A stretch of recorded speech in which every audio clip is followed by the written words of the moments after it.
দি West Bengal মাদ্রাসা service কমিশনের তরফ থেকে যে গ্রুপ ডি পরীক্ষা নেওয়া হলো কিছুদিন আগেই, তার কিন্তু মেরিট লিস্ট প্রকাশিত হয়ে গেছে।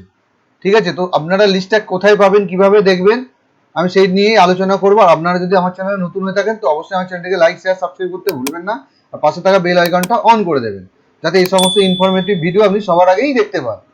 তো আপনারা আপনাদের ডেস্কটপ, ল্যাপটপে গুগল ক্রোম ব্রাউজারটা ওপেন করে নেবেন। ওপেন করে জাস্ট ওপরে লিখবেন wbmsc.com। লেখার পরে দেখতেই পাচ্ছেন একটা অফিসিয়াল ওয়েবসাইট আপনাদের সামনে ওপেন হয়ে যাবে।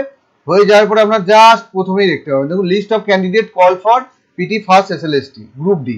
তো এখানে আপনাদের ক্লিক করতে হবে। এই দেখুন ক্লিক করে দেখাচ্ছি। তো ক্লিক করলে একটা পিডিএফ কিন্তু ডাউনলোড হয়ে যায়। 75 পাতার পিডিএফ আছে। তো পিডিএফটা থেকে আপনারা সার্চ করবেন কি করে, আপনারা পিডিএফটাকে ডাউনলোড করে নিলেন। দেখুন পিডিএফটা আমার ডাউনলোড হয়ে গেছে, দেখতেই পাচ্ছেন। দেখুন পরপর নাম আছে, একসঙ্গে তো এত নাম দেখা সম্ভব নয়।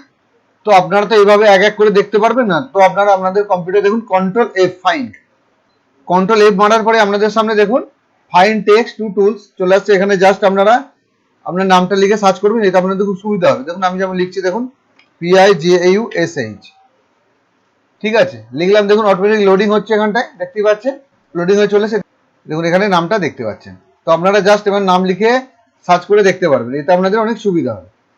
তো আমি আমার ডেসক্রিপশন বক্সে পিডিএফ এর লিঙ্কটা দিয়ে দেবো, আর অফিসিয়াল ওয়েবসাইটের লিঙ্কটাও দিয়ে দেবো। আপনারা জাস্ট এক ক্লিকের মাধ্যমে কিন্তু লিস্টটা ডাউনলোড করে নিতে পারবেন।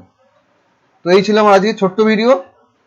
যদি আমার ভিডিওটি আপনাদের কোনো উপকারে লেগে থাকে, ভিডিওটি বন্ধুদের মধ্যে শেয়ার করতে ভুলবেন না, তো যাতে তারাও খুব সহজভাবে মেরিট লিস্টে তাদের নাম আছে কিনা দেখতে পারে। তো ধন্যবাদ, সবাই ভালো থাকবেন, সুস্থ থাকবেন। জয় হিন্দ, বন্দে মাতারাম।